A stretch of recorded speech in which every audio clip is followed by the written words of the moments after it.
योग वशिष्ठ महारामायण सुनते रहने के लिए हमारे चैनल को सब्सक्राइब करें और बेल आइकन दबाएं।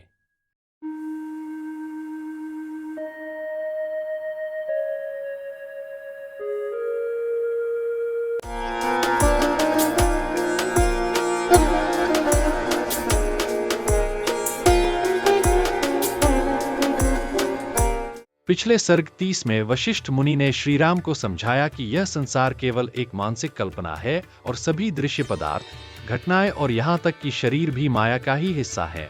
उन्होंने यह भी बताया कि हमारी इंद्रियों के अनुभव और मन की गतिविधियां एक ही चैतन्य के विभिन्न रूप हैं। इस ज्ञान को समझने पर संसार का भ्रम मिट जाता है और आत्मा की वास्तविकता प्रकट होती है। यह सर्ग हमें यह जानने में मदद करता है कि बाहरी दुनिया की कोई वास्तविकता नहीं है, सब कुछ मन की ही उत्पत्ति है। अब हम सर्ग 31 में प्रवेश करेंगे, जिसमें वशिष्ठ मुनि और गहरे विषयों पर प्रकाश डालते हैं और आत्मज्ञान के मार्ग पर श्रीराम का मार्गदर्शन करते हैं। आइए जानते हैं आगे की गाथा। योग वासिष्ठ महारामायण के उत्पत्ति प्रकरण के सर्ग 31 में वशिष्ठ ऋषि बताते हैं कि संसार में सभी वस्तुएं और प्राणी एक ही ब्रह्म के विभिन्न रूप हैं। ये संसार एक माया का खेल है जिसमें सब कुछ अस्थायी और नश्वर है। आत्मज्ञान से व्यक्ति इस माया को पार कर सकता है और अपने सच्चे स्वरूप ब्रह्म को पहचान सकता है। जो इस सत्य को समझ लेता है वह मोह, दुख और अज्ञान से मुक्त हो जाता है। तो आइए विस्तार से जानते हैं उत्पत्ति प्रकरण सर्ग 31। फिर लीला के अंतःपुर को देखने की इच्छा, अन्यान्य ब्रह्मांडों के प्रेक्षण, शूरवीरों के चिन्हों से कवच, शिरस्त्राण आदि से सन्नद्ध सेना के निरीक्षण का वर्णन, अपने पूर्व जन्म के संसार से निकलकर पूर्वोक्त रीति से अनंत कोटि ब्रह्मांडों की विचित्रता को देखती हुई वे उनमें से किसी ब्रह्मांड में झटपट प्रविष्ट हुई। वहाँ उन्होंने अंतःपुर को देखा। वहाँ वे चिरकाल तक नहीं रही, तुरंत ही निकल आई।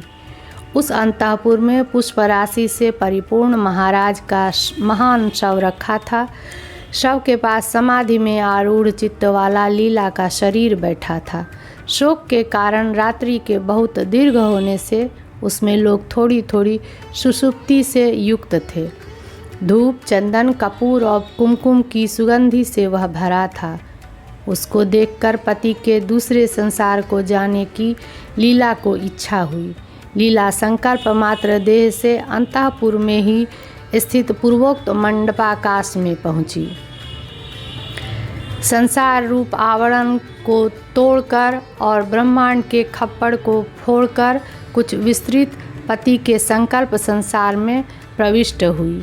वह उक्त देवी के साथ फिर आवरणों से युक्त विस्तीर्ण ब्रह्मांड मंडप में वेग से पहुंची और उसमें प्रवेश कर जैसे सिंहनी अंधकार और मेघों के कारण पंख युक्त की नाई स्थित पर्वत की गुफा को देखती है, वैसे ही उसने अपने पति देव के संकल्प जगत को देखा, जो कीचड़ से भरी हुई तिलैया के समान था।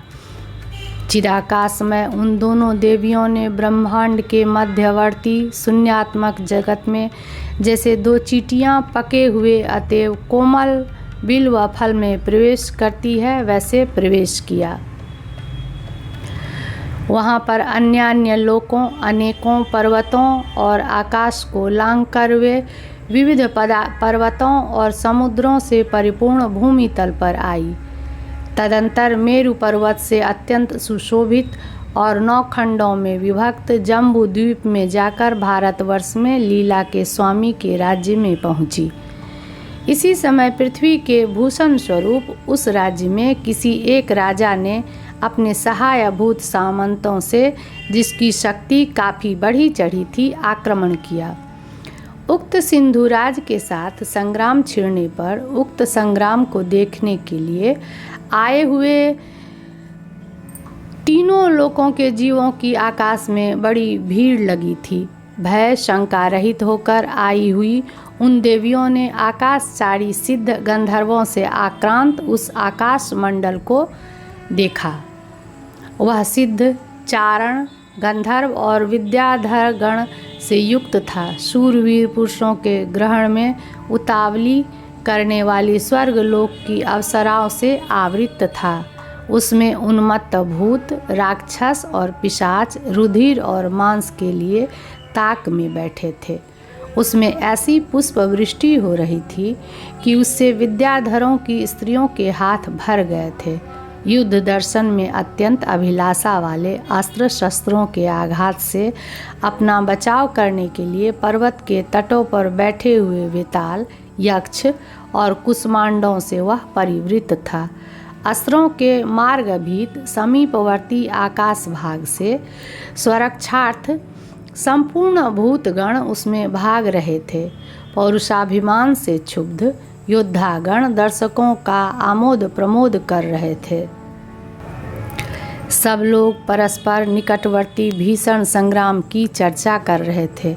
क्रीड़ा में हास और विलासों में उत्कंठित सुंदरियों ने अपने हाथों में चंवर ले रखे थे। अत्यंत धर्मात्मा होने से अन्य लोगों के दृष्टिगोचर न हो सकने वाले योग बल से श्रेष्ठ मुनियों द्वारा देवताओं के स्तोत्र जगत की शांति के लिए वहाँ पढ़े जा रहे थे। अनेक लोकपालों द्वारा अप्सराओं से संबंध रखने वाली अवसरोचित स्तुतियाँ की जा रही थी। भाव यह है कि अप्सराएं हमें छोड़कर नूतन योग्य कांतों का अनुसरण न करे, यों लोकपाल उनकी स्तुति कर रहे थे। स्वर्ग में स्थान पाने योग्य शूरवीर पुरुषों को लाने में व्यग्र इंद्र के योद्धाओं से वह चमक रहा था। उसमें शूरवीर पुरुषों के लिए ऊंचे ऊंचे लोकपाल नामक यानी ऐरावत आदि हाथी सजाए गए थे। स्वर्ग की ओर आ रहे रणभूमि में आहत शूरों के आगत स्वागत रूप सम्मान में गंधर्व और चारण कटिबद्ध थे। वहाँ शूरवीर पुरुषों पर आकृष्ट होने वाली अप्सराएं कटाक्षों से अच्छे अच्छे योद्धाओं को देखती थी। वह वीर पुरुषों के बाहुदंडों का आलिंगन करने में क्षुब्ध सहस्त्रों स्त्रियों से भरा था। शूर पुरुषों के शुभ्र यश ने वहाँ पर सूर्य को चंद्रमा बना दिया था। भाव यह है कि यश की शीतलता से उष्णता के दब जाने से सूर्य चंद्र सा मालूम होता था। प्रसंगवश सूर आदि के लक्षण को जानने की इच्छा से श्री रामचंद्र जी पूछते हैं। श्री रामचंद्र जी ने कहा, भगवान, शूर शब्द कैसे योद्धा का वाचक है? कौन योद्धा स्वर्ग का अलंकार है और कौन डिम्बाहव योद्धा है? यद्यपि यहाँ पर डिम्बाहव योद्धा कहीं पर न तो उक्त ही और न किसी प्रकार सूचित ही है, तथापि यहाँ पर उसके लक्षण के प्रश्न को स्वर्ग के अलंकार रूपी शूर से भिन्न होने के कारण प्रासंगिक जानना चाहिए। श्री वशिष्ठ जी ने कहा, वत्स, शास्त्रों में प्रतिपादित सदाचार से युक्त राजा के लिए रणभूमि में जो युद्ध करता है वह चाहे रण में मृत्यु को प्राप्त हो चाहे विजयी हो, वह शूर है और शूरोचित लोक का भाजन है। पूर्वोक्त विधि से विपरीत यानी असदाचारी राजा के लिए जिसने प्राणियों का अंग छेदन किया है, वह यदि रण में मृत्यु को प्राप्त हो तो वह डिम्बाहव में मारा गया कहलाता है और वह नरकगामी होता है। उक्त अर्थ को ही विशेष रूप से स्पष्ट करते हुए कहते हैं, जिस स्वामी का आचरण शास्त्रानुकूल नहीं है, उसके लिए जो पुरुष रणभूमि में युद्ध करता है, वह यदि संग्राम भूमि में मरे तो उसको शाश्वत नरक की प्राप्ति होती है। जो यथासंभव शास्त्र प्रतिपादित विधि के अनुकूल और लोकाचार के अनुकूल आचरण करने वाला होकर रण में युद्ध करता है और वैसे ही सदाचारी स्वामी का भक्त हो, वह शूर कहलाता है।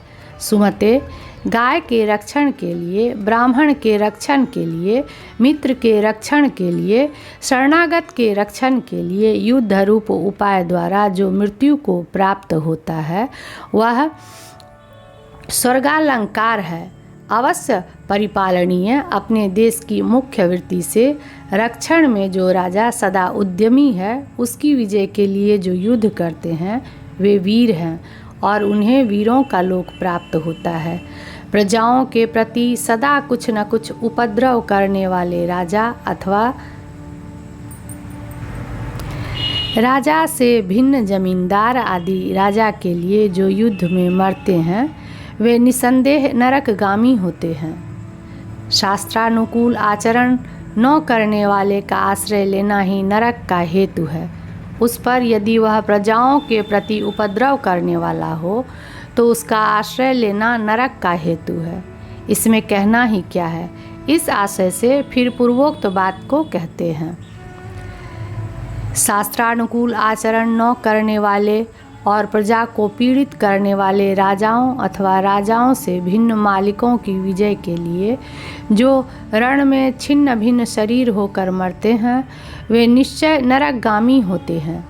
धार्मिक स्वामी का आश्रित होने पर भी यदि अधर्म से युद्ध करता हुआ योद्धा मारा जाए तो उसको स्वर्ग प्राप्त नहीं होता, ऐसा कहते हैं। यदि धर्म पूर्वक युद्ध हो तो युद्ध में मृत योद्धा की स्वर्ग में स्थिति होती है। यदि अधर्म युद्ध से मारे गए पुरुष को स्वर्ग प्राप्त हो तब तो मत्त पुरुष परलोक के भय से रहित होकर अत्यंत अधर्म युद्ध से भी दूसरे लोगों को नष्ट कर डाले।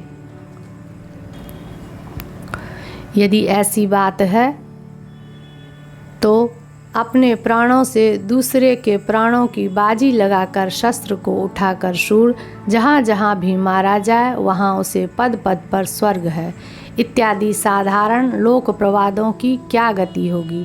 इस पर कहते हैं शूर जहाँ जहाँ पर भी मारा जाए वहाँ उसे पद पद पर स्वर्ग है इत्यादि अवश्य लोगों की उक्तियाँ हैं।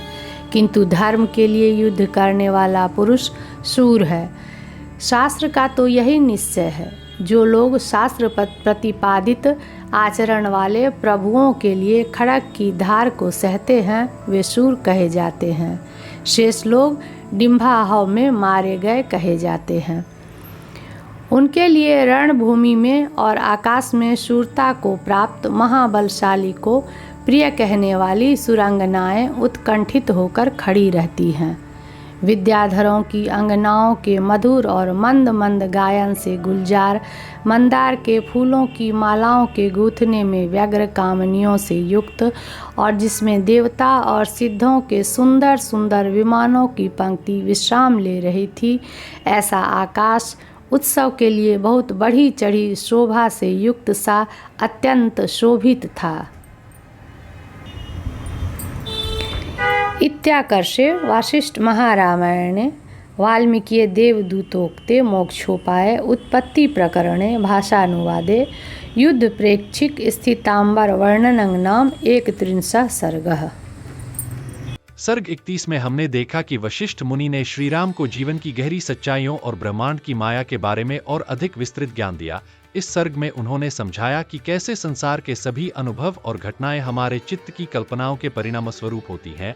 जब हम इस सत्य को समझते हैं तो हम माया के बंधनों से मुक्त हो जाते हैं और आत्मा की शुद्धता में स्थित हो जाते हैं। अगर आपको यह सर्ग ज्ञानवर्धक और उपयोगी लगा हो तो कृपया हमारे चैनल को सब्सक्राइब करें और वीडियो को लाइक करें ताकि आप भविष्य में भी ऐसे ही गहन और रोचक विषयों पर आधारित वीडियो देख सकें। धन्यवाद।